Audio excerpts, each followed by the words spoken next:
Our next symptom, which is related to celiac disease, are osteopenia, osteoporosis, and osteomalacia. Let's have a short definition of the terms, because they are always maybe mixed up in some literature or in the practice. We have on the one side osteopenia and osteoporosis. The definition for this is that it is a fracture risk disease with decreased bone strength and increased fracture incidence.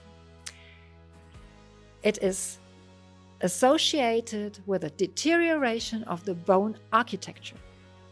On the other hand, osteomalacia is a disturbance of bone metabolism, leading to a demineralization and softs the bones, while the bone substance is still preserved. And that's the big difference between both. In children, osteomalacia is called rickets.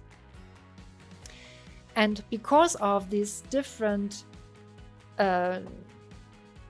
types of diseases, the fractures are different too.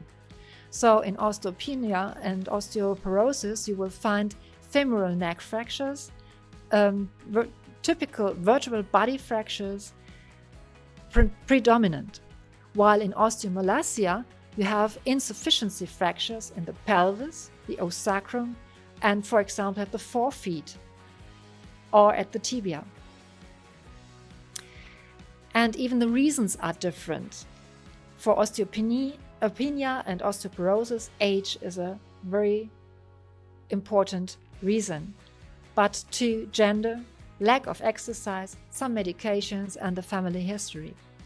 Osteomalacia is more linked to a poor diet with less vitamin D, for example, the existence of underlying diseases like celiac disease and colitis and short bowel syndrome, and some medications and too little sun exposure. And in the lab we can see the differences too. For example, in osteoporosis you find elevated levels of serum calcium and serum phosphate, which are decreased in osteomalacia.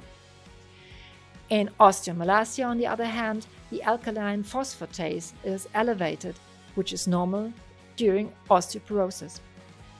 Another sign for osteomalacia is a low vitamin D level. And because we have a resorption disease in osteoporosis, we see elevated bone resorption parameters like S-Rankel or OPG.